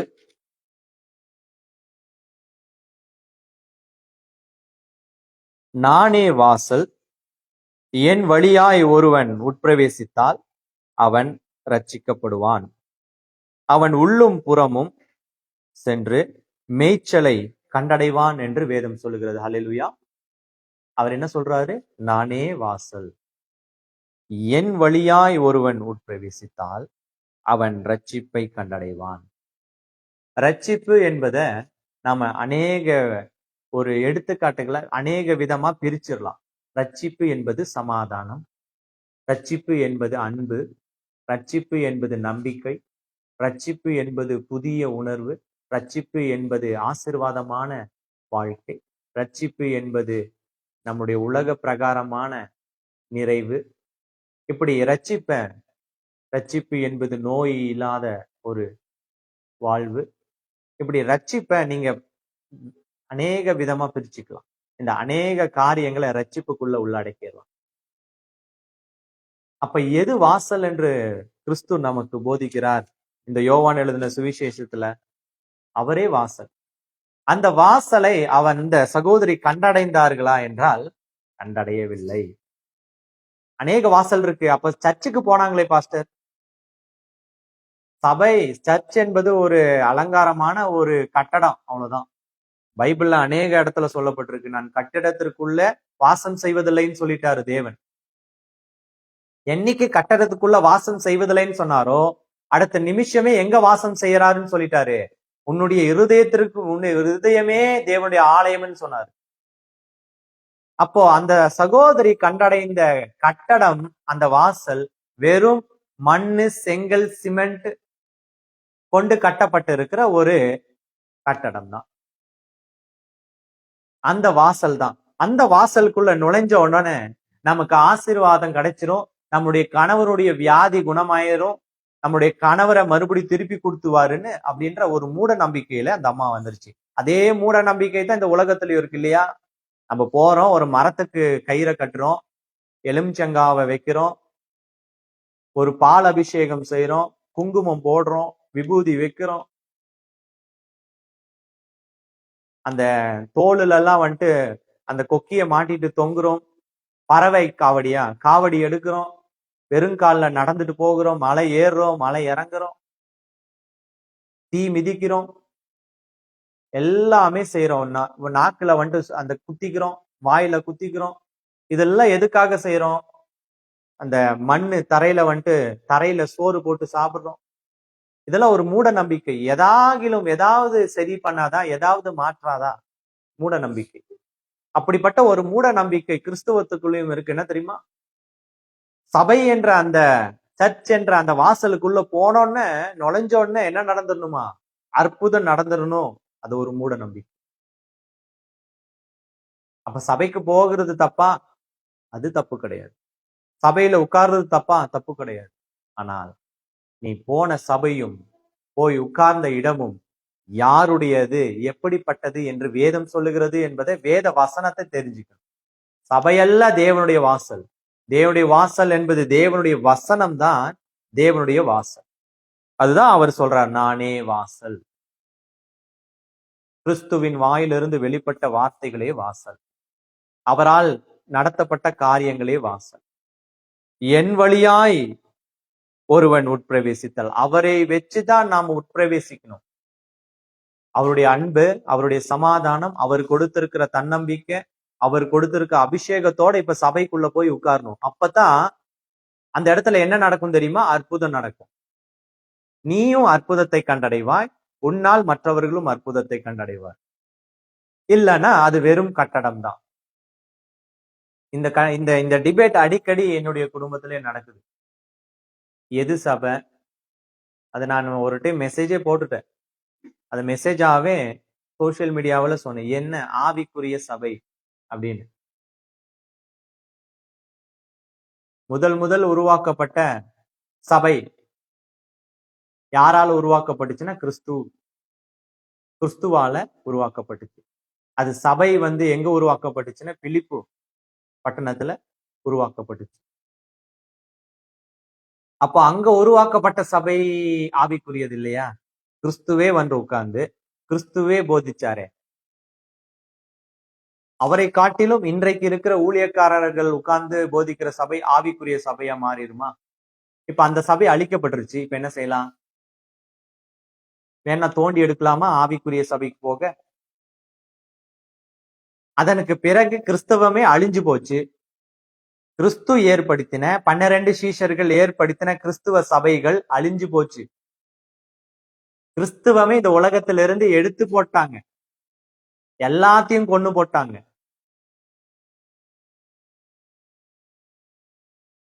அதற்கு பிறகு கான்ஸ்டன்டைன் என்ற ஒரு ராஜாவால தன்னுடைய ராஜ்யத்தின் மதமாக மாற்றப்பட்டதுதான் கிறிஸ்துவம். அவனால உருவாக்கப்பட்டு வந்ததுதான் கிறிஸ்துவம். அவனுடைய அந்த ராஜ்யத்தின் மதமாக ஏற்றுக்கொண்டு அந்த ராஜ்யத்தின் காரியங்களை எல்லாம் தனக்குள்ள அந்த மதத்துக்குள்ள வைத்து உருவாக்கி வந்தான். அதிலிருந்து உருவாக்கப்பட்டதுதான் கிறிஸ்துவம். அப்ப எது ஆவிக்குரிய சபை? எப்படி ஆவிக்குரிய சபைன்றது என்ன டெஃபினேஷனுக்குள்ள நம்ம போவோம்? அவன் சொன்னா கான்ஸ்டன்டைன், நான் படுத்து கொண்டு இருக்கும் பொழுது என்னுடைய விஷன், எனக்கு என்னுடைய கனவிலே ஒரு சிலுவை வந்ததுன்னு சொன்னான். அந்த சிலுவையை அந்த சிலுவை என்னிடத்துல கொடுத்தார், அதை சுமந்து செல் என்று. இப்போ அவனுக்கு பைபிள்னா என்னன்னு தெரியாது, கிறிஸ்துனா என்னன்னு தெரியாது. அவன் உபவாசிச்சது கிடையாது, ஜபம் பண்ணது கிடையாது. இப்போ கான்ஸ்டன்டைனால தான் இந்த உலகத்திலேயே கிறிஸ்துவ மறுபடியும் மறுமலர்ச்சி அடைஞ்சிச்சு. இப்போ கான்ஸ்டன்டைனை நீங்க எல்லாரும் பாஸ்டரா ஏத்துக்குவீங்களா? உங்களுடைய அந்த பூரண சபை, உங்களுடைய முதல் சபையின் மெய்ப்பனா ஏத்துக்குவீங்களா? எப்படி ஆவிக்குரிய காரியத்தை ஒப்பிடுவோம்? எது ஆவிக்குரிய காரியம்? அதன் பிறகு அவர்கள் உருவாக்கின திட்டங்களிலிருந்து பிரிஞ்சது புரோட்டஸ்டன்ட். ஜெர்மனியில மார்ட்டின் லூதர் என்பவரால உருவாக்கப்பட்டது புரோட்டஸ்டன்ட். ரோமன் கேத்தலிக் அப்படின்றது இப்பப்போ வந்ததுதான், அதற்கு முன்பதாக இருக்கல. கேத்தலிக் தான் அது. இந்த கான்ஸ்டன்டைன் ரோம்ல தான் இந்த சபையவே கிறிஸ்துவத்தையே உருவாக்குனாரு. அதன் பிறகு பிரிஞ்சு வந்துச்சு. எதனால பிரிஞ்சிச்சுன்னா, இவர்கள் 10 கற்பனையை மாத்திரமே வச்சுக்கிட்டு 10 கற்பனை தான் உண்மை என்று சொல்லி வாதாடி அந்த 10 கற்பனையிலேயே புதிய புதிய புதிய புதிய சட்டங்களை உருவாக்கிட்டே இருந்தாங்க. கடைபிடிக்க முடியாத சட்டம். அதனால இதை புரோட்டஸ்ட் பண்ணாரு ஒருத்தர். அப்படின்னா வந்துட்டு எதிர்த்தாரு. அதனால தான் புரோட்டஸ்டன்ட்னு பேரு வந்துச்சு. அவர் எதிர்த்தாரு. ஜெர்மனியை சார்ந்த மார்ட்டின் லூதர் அதுல இருந்து பிரிந்து வந்தாரு. அதனாலதான் புரோட்டஸ்டன்ட்ன்ற ஒரு பைபிளை உருவாக்குனாரு. அதனாலதான் ஆர்சியில இருக்கிற பைபிள்ல இருக்கிற அதிகாரங்களும் புரோட்டஸ்டன்ட் பைபிள் அதிகாரங்களும் வேற மாதிரி இருக்கும். வசனம் ஒண்ணுதான், அதிகாரங்கள் குறைவு, தேவையில்லாததெல்லாம் கழிச்சுட்டாங்க.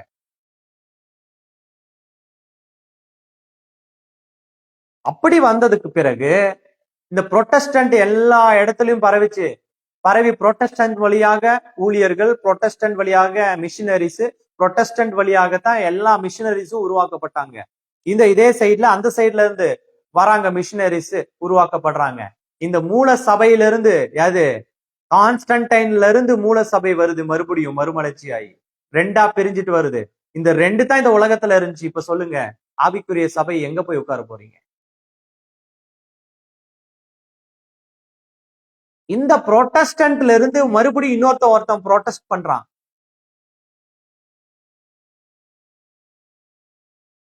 அது யாரு? லுத்தரனா போகுது, அது ஜெகோவா விட்னஸா போகுது, அது பெண்டிகாஸ்டலா போகுது. எப்படி ஒரு தேசத்திற்குள்ள சட்லஜ் அப்படின்னு பாகிஸ்தான்ல இருந்து வர்ற ஒரு பெரிய ஆறு அப்படியே பிரிஞ்சு போகுதோ தேசத்துக்குள்ள, அந்த மாதிரி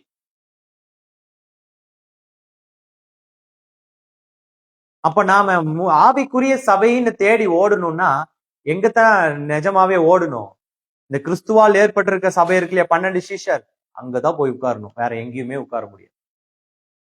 அந்த சபையில தான் போய் உட்காரணும். அப்பதான் ஆவி நமக்கு அனலா இருக்கும், ஆவிக்குரிய சபையா இருக்கும். மனுஷன் நடத்துற இடம் எல்லாம் ஆவிக்குரியதா மாறாது. நம் கிறிஸ்துவையும் கிறிஸ்துவத்தையும் நம்பினா கிறிஸ்து நடத்தின சபைக்கு தான் போய் சேரணும். அப்ப ஏன் இங்க இருக்கிற சபையெல்லாம் இல்லையா பாஸ்டர் அப்படின்னு கேட்டீங்கன்னா, அதுதான் விசுவாசம். இந்த சபை அந்த சபை எல்லா சபையிலும் யார் தான் இருக்கான்? கிறிஸ்து தான் இருக்காரு. இந்த சபை அந்த சபை எல்லா சபையிலும் யார் தான் இருக்கா? வேதம் தான் இருக்கு, பைபிள் தான் இருக்கு. எல்லா இடத்திலும் ஒரே தேவன் தான். நாம தான் நம்மளுடைய வசதிக்கு ஏற்ற மாதிரி, நம்மளுடைய உணர்வுக்கு ஏற்ற மாதிரி, எப்படி மார்ட்டின் லூதர் ப்ரொடெஸ்ட் பண்ணாரோங்க, அதே மாதிரி ப்ரொடெஸ்ட் பண்ணி பிரிஞ்சு ஓடுனதுதான். பிரிஞ்சு ஓடின இடம்லாம் பரிசுத்தனா மூல சபை பரிசுத்தம் இல்லையா? பிரிஞ்சு ஓடின இடம்லாம் வந்துட்டு பொய்யானதுன்னா மூல சபை பொய்யானதா? பிரிஞ்சு ஓடின இடம்லாம் பரிசுத்தனா வேதாகமம் பொய்யா? கொடுத்திருக்கிற வேதாகமும் வசனமும் பொய்யா? அப்ப இங்க என்ன சொல்லுது? நீ சரியான எதை தெரிந்து கொள்ள? வாசலையும் தெரிந்து கொள்ள, கிறிஸ்துதான் உனக்கு வழி என்று அவரை சரியா ஏற்றும் கொள்ளல. அடுத்தது என்ன சொல்லுது? அவன் உள்ளும் புறம்பும் சென்று மேய்ச்சலை கண்டடைவான். அல்லேலூயா. எவன் ஒருவன் விசுவாசத்துல எந்த இடத்துல, இப்ப விசுவாசத்துல இது சபையா? இங்க சிலுவை இருக்கா? எந்த விசுவாசத்துல உட்கார்றீங்க? ஒரு மனுஷனுடைய வாயின் வார்த்தையை நம்மளால ஜட்ஜ் பண்ண முடியுமா? பேதுரு என்பவனுடைய பிரசங்கம் மூடத்தனமா இருக்குமாமா. அவன் படிப்பறிவில்லாதவன். ஆனா பேதுரு ஒரு இடத்துல போய் பிரசங்கம் செய்யும் பொழுது அங்கிருந்த முதலிலே பேதுருவினால் தான் புறஜாதிகளுக்குள்ள பரிசுத்த ஆவியானவர் வந்தாராமா. அப்போஸ்தலர் எழுதின நடபடிகள் 10ஆம் அதிகாரத்துல சொல்லப்படுது. பேச தெரியாத படிப்பறிவில்லாத பேதுரு, அவனுக்கு தேவன் ஒரு விஷயம் காட்டுறாரு, பெரிய வலைய காட்டுறாரு. அதுல இந்த தேசத்துல இருக்கிற எல்லா மிருகங்களும் இருக்கு. அதை ஆண்டவர் காட்டிட்டு எல்லாவற்றையும் அடித்து புசின்னு சொல்றாரு. பேதுரு வெடவெடத்து போறான். ஆண்டவரே, மீனை மட்டும் தின்னுட்டு இருந்த ஆள் நான், அங்கிருந்த ஆடுகளை சாப்பிட்டு இருந்தவன், எனக்கு அது மட்டும் தான் தெரியும் கறின்னு. எல்லாத்தையுமா, இதையுமா? ஐயோ ஆண்டவரே வேண்டான் போது அவர் காட்டின விஷயம் என்னன்னா, எல்லாம் என்னால் படைக்கப்பட்டது, எல்லாவற்றிற்கும் நான் தேவன் என்பதை காட்டுறாரு. அப்போ உடனடியா சொல்றாரு, ஒருவன் உன்னை சந்திப்பா, ஒரு கூட்டம், அவர்களோடு நீ அந்த தலைவன் வீட்டுக்கு போ அப்படின்னு சொல்றாரு. அவன் அங்க போறான். போகும்பொழுது அந்த தலைவன் என்ன தெரியுமா செய்யறான்? அவனுடைய காலிலே சாஷ்டாங்கமாய் விழுந்தானாமா. ஏன்னா அவனுடைய அபிஷேகம் அந்த மாதிரி. அவன் கண்டடைந்த கிறிஸ்து, அவர் கண்டடைந்த வாசல் அவனுக்குள்ள ஒரு அபிஷேகத்தை கொடுத்துருந்துச்சு. உடனடியா அங்க போய் நின்னு என்ன தெரியுமா செய்ய ஆரம்பிக்கிறான்? பிரசங்கிக்காரன் பேச ஆரம்பிக்கிறான். பேச தொடங்கி கிறிஸ்துவின் மகிமையை சொன்ன உடனேயே பேச பேச நம்மெல்லாம் இங்க நம்மளுக்கெல்லாம் எப்படி ஜபம் பண்ணணும்?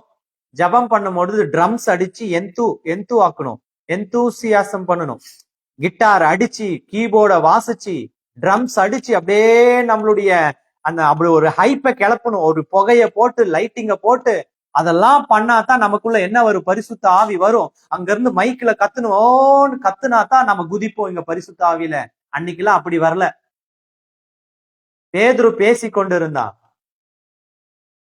பேசிக்கொண்டு இருக்கும் பொழுதே உண்மையிலே வாசலை கண்டடைந்தார்கள். யாரு? புறஜாதிகளாமா. புறஜாதிகள் அங்க கூடியிருந்தவங்கள தேவனுடைய வாசலை கண்டடைஞ்சிட்டாங்க, கிறிஸ்துவின் ரட்சண்யத்தை கண்டடைஞ்சிட்டாங்க. உடனே என்னாச்சு தெரியுமா? ஆவியானவர் அவர்களுக்குள்ள இறங்கிட்டாராமா. ஆவியானவர் இறங்கி அந்நிய பாஷை பேச ஆரம்பிச்சிட்டாருன்னு அப்போஸ்தலர்ல எழுதப்படுது. ஆவியானவர் இறங்கி ஆவியானவருடைய அந்த வரத்தை பெற்றுக் கொண்டாங்களாமா அங்க இருந்தவங்க எல்லாம். அப்போ ஆச்சரியப்பட்டாராமா, என்னடா இது? விருத்த சேதனம் பண்ணப்பட்ட ஆவிக்குரிய சபையில் இருந்தவர்கள் மாத்திரமே கிறிஸ்துவை உடையவர்கள். ஆவிக்குரிய சபை அது. அவன் நினைச்சிட்டு இருந்த ஆவிக்குரிய சபை என்ன தெரியுமா? விருத்த சேதனம் பண்ணப்பட்டவர்கள் மாத்திரம் பெர்ஃபெக்ட். இப்ப நம்ம சொல்றோம் இல்லையா, ஆவிக்குரிய சபை. இது தவறு கிடையாது. நம்மளுடைய ஊருக்குள்ள அத்தனை பேரையும் முட்டாளாக்கி வச்சிருக்கிற முட்டாள் கூட்டத்துடைய ஒரு வார்த்தை தான் இது, ஆவிக்குரிய சபை, ஆவி இல்லாத சபை. எவன் ஒருவன் ஆவிக்குரிய சபைன் என்று தன்னை அடையாளம் காட்டுறானோ அந்த இடத்துல எந்த ஆவியும் கிடையாது வேதாகமத்தின் பிரகாரம். அங்க பிசாசின் ஆவிதான் இருக்கும். கிறிஸ்துவம் என்பது பொதுவானவரா இருக்காரு. அதனாலதான் பேதுருவுடைய அந்த சுயநலத்தை, அந்த மூடத்தனத்தை அவன் அதுல இருந்து வெளியே வரணுன்றதுக்காக அந்த கொர்நேலியுனுடைய அந்த வீட்டில ஒரு பெரிய அற்புதத்தை செஞ்சு புறஜாதிகளுக்கு பரிசுத்த ஆவியானவரை வர வச்சிடுறாரு. புறஜாதிகளுடைய சரீரத்திற்குள்ள போயிடுறாரு. அப்ப இப்ப சொல்லுங்க, இப்போ பரிசுத்த ஆவிக்குரிய சபை எங்க இருக்கு? சபையில உட்கார்ந்து இருக்கிறவங்களுக்கு மாற்றமா? இல்லையே, புறஜாதிகளுக்கும் வந்துருச்சு. அப்ப எப்படி நிர்ணயிப்பீங்க இத ஆவிக்குரிய என்று? அப்ப இந்த இடம் அந்த இடம்னு சொல்ல முடியுமா? இந்த சரீரம் அந்த சரீரம்னு சொல்ல முடியுமா? விருத்த சேதனம் பண்ணப்பட்டவர்களுக்கு மாத்திரம்தான் கிறிஸ்துன்னு சொல்லிட்டு சுத்திட்டு இருந்தான் பேதுரு. அவனை புரிய வைக்கணும். அவனுடைய மூடத்தனத்தை, அவனுடைய முட்டாள்தனத்திலிருந்து அவனை விடுதலையாக்கி கிறிஸ்துவை உலகறிய செய்யணும்ன்றதுக்காக ஏற்படுத்தப்பட்ட ஒரு அற்புதம் தான் இந்த அற்புதம். ஆனா அந்த இடத்துல இருந்து துவங்கிச்சு. ஆனா நம்ம ஊருக்குள்ள என்ன தெரியுமா மாத்திட்டு இருக்கோம்? மறுபடியும் பழைய நிலைமைக்கு பேதுருடைய முட்டாள்தனத்துக்குள்ளேயே போயிட்டு இருக்கோம். ஆவிக்குரிய சபை என்ற அடையாளம் காட்டுறோம். நல்லா கவனமா கேளுங்க. தேவனுடைய வாசலை கண்டடைந்தவர்கள், தேவனுடைய ரட்சண்யத்தை கண்டடைந்தவர்கள், இயேசு கிறிஸ்துவை மாத்திரம் ஏற்றுக்கொண்டவர்கள் எந்த இடத்தில் கூடினாலும் அது ஆவிக்குரிய சபையே. ஹல்லேலூயா! அது ஆவிக்குரிய சபை. மறுபடியும் மறுபடியும் மறுபடியும் மறுபடியும் பின்னோக்கியே போயிட்டு இருக்கோம், மறுதளிச்சுட்டு போயிட்டு இருக்கோம். ஒரு கூட்டம், தனக்கு ஒரு கூட்டம் வேணும்ன்றதுக்காக புதிய காரியத்தை சொல்றான், புதிய காரியத்தை பரப்புறான். அடிக்கடி நாம சொல்ற ஒரு காரியம், மெதுவா ஜெபம் பண்ற இடம் பரிசுத்தம் கிடையாது, கத்தி கூப்பாடு போடுகிற இடம் தான் பரிசுத்தம் என்று சொல்லி. மெதுவா பாடல் பாடுகிற இடம் பரிசுத்தம் இல்ல, கத்தி கூப்பாடு போடுற இடம். நீங்க நல்லா வேதாகமத்தை தியானிச்சு பாருங்க, நல்லா வேதாகமத்தை அறிஞ்சு பாருங்க. வேதாகமத்தை படிச்ச எந்த மூடனும் பேசாத வார்த்தைகள் இது. அப்ப யார் நமக்குள்ள போட்டு வச்சான்? கத்தி கூப்பாடு போட்டு மியூசிக் போட்டு எந்துவ கிளப்புற இடம் தான் பரிசுத்த ஆவியானவர் இருக்குன்னு பிசாசு, பிசாசு தான் போட்டு வைப்பான். பேதுரு அங்க போய் நின்னு ஜெபம் பண்ணலையே, பாடல் பாடலையே, கிறிஸ்துவை அறிவித்தான், பரிசுத்த ஆவியானவர் வரலையா? கிறிஸ்துவை பிரசங்கித்தான், பரிசுத்த ஆவியானவர் வரலையா? பாடல் பாடுனாதான் பரிசுத்த ஆவியானவர் வரணும்னா அந்த மாதிரி ஒரு இடம் தேவை கிடையாது. மியூசிக் போடுற இடம் தான் பரிசுத்த ஆவியானவர் வரணும், அந்த மாதிரி இடம் தேவையில்லை எனக்கு. கத்தி கூப்பாடு போடுற இடத்துல தான் பரிசுத்த ஆவியானவர் வரணும்னா அப்படி ஒரு இடமே வேண்டாம். அந்த மாதிரி ஒரு இடத்தையும் வேதாகமம் காட்டி கொடுக்கிறது. அப்ப யார் காட்டி கொடுத்திருக்கா? தன்னுடைய சுயநலத்தால, தன்னுடைய சுயத்திற்காக புதுசா ப்ரொட்டஸ்ட் பண்ணிட்டு போனானுங்க தெரியுமா? இந்த கூட்டம் உருவாக்குன புதிய சட்டம், புதிய திட்டம். சேம் எந்த பிளேஸ்ல இருந்து விலகி போனானோ அவன் தான் ஜெகோவா விட்னஸ். ஏன் ஏத்துக்கொள்ள மாட்டேன்ற? நீ எங்க இருந்து பிறந்தியோ அதே இடத்துல இருந்து அவனும் பிறந்தான். எந்த வயிற்றுல இருந்து நீ பிறந்தியோ, பெண்டிகாஸ்டல் எந்த வயிற்றுல இருந்து பிறந்துச்சோ, புரொட்டஸ்டன்ட்ல இருந்து பிறந்த அந்த பெண்டிகாஸ்டல் அதே வயிற்றுல இருந்து தான் ஜெகோவா விட்னஸ் பிறந்துச்சு, லுதரன் பிறந்துச்சு, மார்த்தோமா பிறந்துச்சு. இப்ப நான் கேக்குறது என்னன்னா, உன் தம்பியை நீ ஏத்துக்க மாட்டியா? இப்ப வேதம் என்ன சொல்லுது? வேதம் என்ன சொல்லுது? காண்கிற சகோதரனிடத்தில் அன்பு கூறாத முட்டா பசங்க காணாத தேவனை எப்படி அன்பு கூற முடியும்? இல்லையா? ஒத்த வயிற்றுல இருந்து பிறந்தது தானங்க. நான் சொல்றது புரியுதா? இது கேட்டிருக்கவங்களுக்கு புரியுதா? புரொட்டஸ்டன்ட்ன்ற ஒரு பிரிவில் இருந்துதான் மத்தோமா வந்துருச்சு, லுத்தரன் வந்துருச்சு, பெண்டிகாஸ்டல் வந்துருச்சு, ஐபிஏ வந்துருச்சு, ஏஜி வந்துருச்சு, பிஜி வந்துருச்சு, எல்லாம் வந்துச்சு. அவனுடைய இஷ்டத்துக்கு பேர் வச்சுக்கிட்டான். ஓகே, ஒன்னும் ப்ராப்ளம் இல்லை. நான் கேட்கறது ஒன்னே ஒண்ணுதான். ஒரே வயிற்றுல இருந்து பிறந்த குழந்தைகள் தானே எல்லாமே. அந்த பிறந்த குழந்தைகள் ஒன்னொன்னு ஒரே மாதிரி இருக்கணும்னு அவசியம் இல்லைல்ல. உன் அண்ணன் தம்பி ஒரே மாதிரி இருக்கானா? இல்ல. அப்ப அந்த பிறந்த குழந்தைகள் அவர்களுக்குன்னு ஒரு திட்டத்தை உருவாக்கிட்டாங்க. ஆனா அந்த திட்டம் எல்லாமே எதை மையப்படுத்தி தான் உருவாக்கி இருப்பானுங்க? கிறிஸ்துவ தான் மையப்படுத்தி இருப்பாங்க. கேட்கிற கேள்வி என்னன்னா, வேதாகமம் சொல்லுது, காண்கிற சகோதரனிடத்தில் அன்பு கூறாதவன் காணாத தேவனிடத்தில் அன்பு கூற முடியாதுன்னு சொல்லி எனக்கு பதில் தேவை. ஊழியர்கள், பிஷப், தொப்பி போட்டு குச்சிலாம் வச்சுட்டு ஆடு மேய்க்கிறதுக்கு, நாய் மேய்க்கிறதுக்குலாம் வச்சிருப்பாங்க தெரியுமா? அத்தனை பேர்கிட்டையும் எனக்கு ஆன்சர் தேவை. நான் கேட்கறது, ஆர் யூ ப்ரொட்டஸ்டிங் தம்? நீ அவர்களுக்கு எதிரானவனா? உன் சகோதரனுக்கு நீ எதிரானவன்னா கிறிஸ்துவத்துக்கு எதிரானவன், கிறிஸ்துவுக்கு எதிரானவன் அர்த்தம்.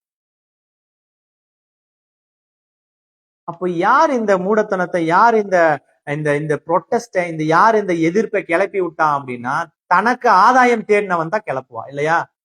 தன்னுடைய சபை நிரம்பணும், தனக்கு அதன் மூலியமா ஆதாயம் கிடைக்கணும், தனக்கு ஒரு அடையாளம் இல்லையா? அடையாளம் தேடுறவன் தான்.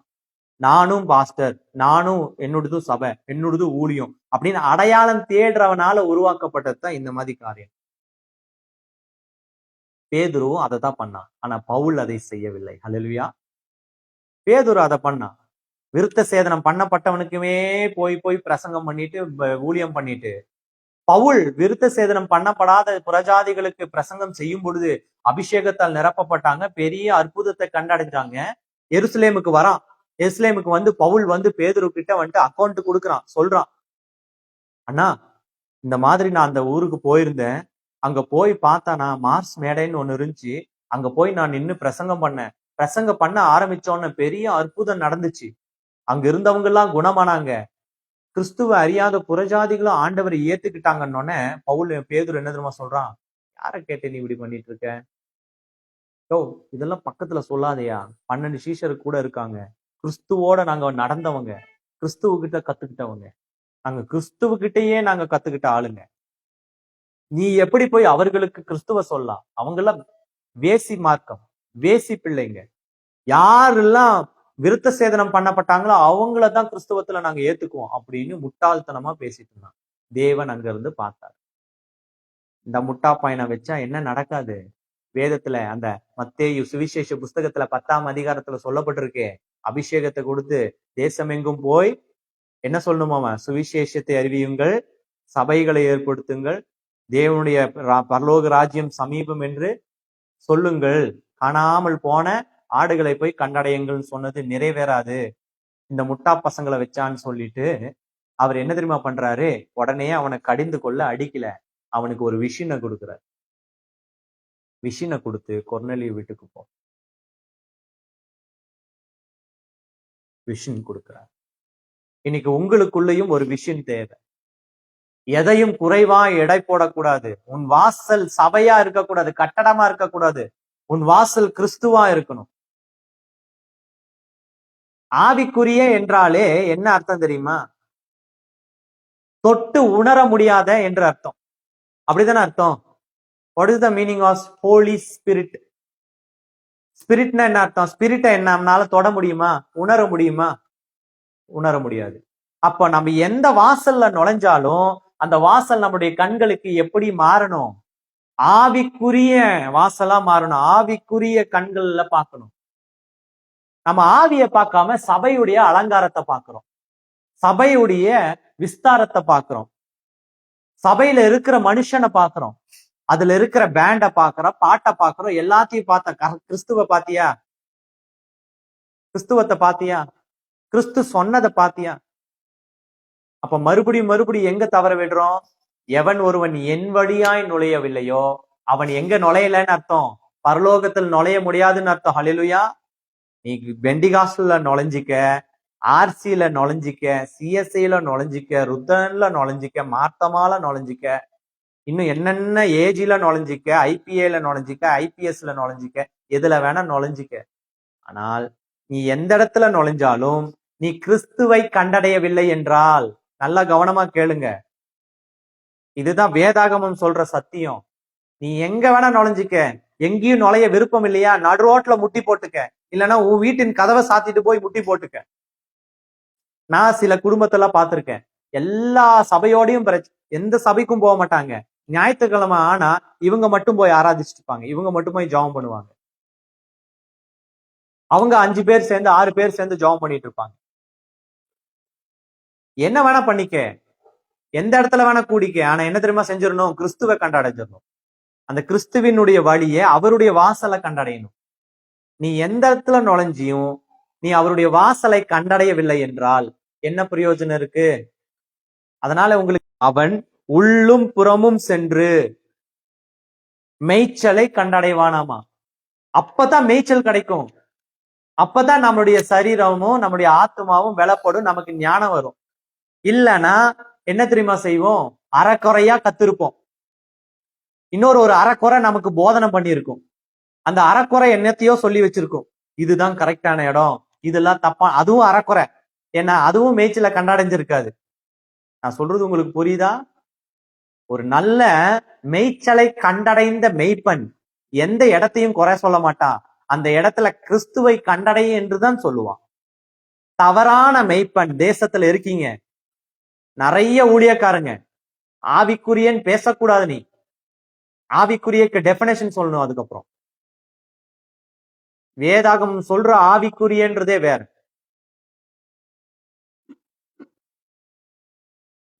நீ வைத்திருக்கிற, நீ இருக்கிற சபை ஆவிக்குரிய, மத்ததெல்லாம் வேசிங்களா? உன் சபைக்குள்ள எவ்வளவு வேசித்தனம் நடக்குது, அந்த இடத்துல எப்படி ஆவி இருக்கும்? நீ சொல்ல வேண்டிய ஆவிக்குரிய கிறிஸ்துவின் வாசலை கண்டடைகிறவன், கிறிஸ்துவை கண்டடைகிற எந்த இடமும் ஆவிக்குரியவன் தான். அந்த இடம் ஆவிக்குரிய ஸ்தலம் தான். தவறா பேசக்கூடாது, தவறா சொல்லக்கூடாது. இத சொல்லித்தான் மனுஷனை மாத்துறோம். ஏன்? நாம சரியான மேய்ச்சலை நாமளே கண்டடையல. அப்புறம் எப்படியா நீ கரெக்டா மத்தவங்களுக்கு மேய்ச்சல் இருக்கிற நிலத்தை காட்டுவ? புரியுதா? நாம சரியா உள்ளயும் போகல, புறமும் போகல. நாம சரியான மேய்ச்சலையும் சாப்பிடல, மேய்ச்சலையும் நாம எடுத்துக்கல. நாம எப்படி மத்தவங்களுக்கு சரியான மேய்ச்சலை காட்ட முடியும்? சரியான மேய்ச்சல் நிலம்னு சொல்ல முடியும்? முதல் நாம மேய்ச்சலை கண்டடைஞ்சுக்கணும். நீ கையை நீட்டுவதை நிறுத்தணும். இந்த ஒரு விஷயத்தில் மாத்திரம்தான் எதிர்த்து நிக்கிறேன்.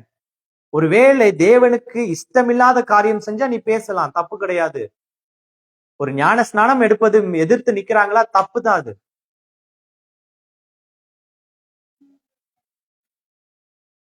தேவத்துவத்துல தவறா காரியத்தை செய்யறாங்களா, தப்பு தான். இந்த நாட்களில யூடியூப்ல எக்கச்சக்கமா வருது. அற்புதம் செய்யறேன்னு சொல்லிட்டு ஒரு சேரை வச்சுட்டு ஒரு ஸ்திரீய வந்து உட்கார வைக்கிறான் சபையில, அந்த ஊழியக்காரன். அவன்லாம் எங்க இருக்கான்னு தெரியல. அவனால விஷ வச்சு கொண்டுலாமான் இருக்கு. அந்த அந்த பிளாஸ்டிக் நீல்கமல் சேர்ல இவன் உட்கார்ந்து ஜபம் பண்ணி ஏஞ்சிட்டு, இவனுடைய வேர்வை, சட்டையில இருந்த வேர்வை, பேண்ட்ல இருந்த வேர்வை எல்லாம் அங்க ஒட்டி இருக்கும். அந்த நாரி போன அந்த சேர்ல இவன் உட்கார்ந்து, அந்த வேர்வை புடிச்ச சேர்ல மத்தவன் வேற ஒரு ஸ்திரீய வந்து உட்கார வச்சோன்னு அப்படியே நடுநடுங்கி விழுறாத மாதிரி காட்டுறாங்க வீடியோல. அது ஒரு கிறிஸ்துவ சபைன்னு காட்டுறாங்க, ஒரு கிறிஸ்துவ ஜெபக்குழு கூட்டம்னு காட்டுறாங்க. இதெல்லாம் யாராவது ஒருவரால தந்திரமாக செய்யப்படுகிறதா, இல்ல இந்த மேய்ச்சலை கண்டடையாதவங்களை செஞ்சிட்டு இருக்காங்களான்னு தெரியல. இப்ப புரியுதா? இப்ப என்னத்துக்காக அவன் செய்யறான்? ஆதாயத்துக்காக. தன்னுடைய வீடியோவை நிறைய பார்த்து எல்லாரும் எங்க வரணும்னு நினைக்கிறான்? தன்னுடைய சபைக்கு, தன்னுடைய சர்ச்சுக்கு வரணும்னு நினைக்கிறான். இப்ப நீங்களே சொல்லுங்க, இந்த இடத்துல ஆவியானவர் இருப்பாரா இல்லையா? சொல்லுங்க. இந்த இடத்துல அது ஆவிக்குரிய பெண்டிகாஸ்டல் சபையை தான் காட்டுறானுங்க. அப்ப அந்த பெண்டிகாஸ்டல்ன்ற ஒரு லோகோல இருக்கிற சபை தானே அது. அந்த இடத்துல ஆவியானவர் இருப்பாரா? அப்ப எப்படி, எது ஆவிக்குரிய சபைன்னு சொல்றீங்க? இப்ப புரியுதா? ஆவின்றது என்னன்னு? கண்ணுக்கு தெரியாததுதான் ஆவின்னு அர்த்தம். கண்ணுக்கு தெரியாதது. நீ ஊழியக்காரன், முன்னாடி இருக்கிற ஊழியக்காரன் 4 அடி 5 அடி அவனுடைய அலங்காரத்திற்கு நீ போய் சபையில உட்கார்ந்தா என்ன ஆணிக்கு நீ வர கிறிஸ்தவமா? நீ கிறிஸ்தவமே கிடையாது, நீ கிறிஸ்தவனே கிடையாது, கிறிஸ்தவனே கிடையாது. 7 அடி இருக்கிற 6 அடி இருக்கிற ஊழியக்காரன் கிட்டதான் நீ போய் நீ வந்து வசனத்தை கேட்பனா? நீ எல்லாம் கிறிஸ்தவத்திற்குள்ள இருக்கக்கூடாது, ஓடிடு. ஒரு ஊழியக்காரன் சூம்பி ஒரு சின்ன சட்டையை போட்டுட்டு மெலிஞ்சு போய் தேவனுடைய வசனத்தை தேவ ஆவியாவில் அவனை உணர்த்தினா அவனை கேலி கிண்டலும் செஞ்சுச்சே, அந்த சபையான்னு பேசுறோம். என்ன ஆவி இருக்கு உனக்குள்ள? உனக்குள்ள எந்த ஆவி இருந்தது? எனக்கு ஒரு சகோதரன் ஒரு போட்டோ அனுப்பி வச்சார். அந்த போட்டோ அனுப்பி வைக்கும் பொழுது அவங்களுடைய கணவர் நடத்திட்டு இருந்த சபை, அவர் இறந்து போயிட்டார் கொரோனால. இப்ப அந்த கடமை யார் மேல வந்துருச்சுன்னா மனைவி. அபிஷேகம் பெறல, கூட கணவனோடு சுத்திட்டு ஓடிட்டு இருந்தாங்க. திடீர்னு கணவன் கொரோனால செத்துட்டாங்க. 2 பிள்ளைங்க, சின்ன பிள்ளைங்க, ஸ்கூல் படிக்கிறாங்க. இப்போ அவங்களுக்குன்னு ஒரு சின்ன ஆட்டு மந்தை இருக்கு. அந்த ஆட்டு மந்தையுடைய அளவு என்னன்னா ஒரு 10-15 குடும்பம் இருக்கு. கணவன் செத்தோன்னு அந்த சபையை மூட முடியுமா? மூட முடியாது. இந்த அம்மாவுக்கு உறுத்துது. இப்ப நமக்கும் எந்த எண்ணெய் இல்ல, அபிஷேகம் இல்ல, ஆண்டவரால வழி நடத்தப்படுகிற வரம் கிடையாது. என்னையா செய்யலான்னு உடனடியா அந்த அம்மா சொல்றாங்க, சரி வார வாரம் ஒரு ஊழியனை கூட்டிட்டு வருவோம். வார வாரம் ஒரு ஊழியனை கூட்டிட்டு வந்து நாம வந்து சபையை நடத்துவோம் அப்படின்னு சொல்றாங்க. இப்போ வாரத்துக்கு ஒரு ஊழியனை வர வைக்கிறாங்க அந்த சபைக்கு.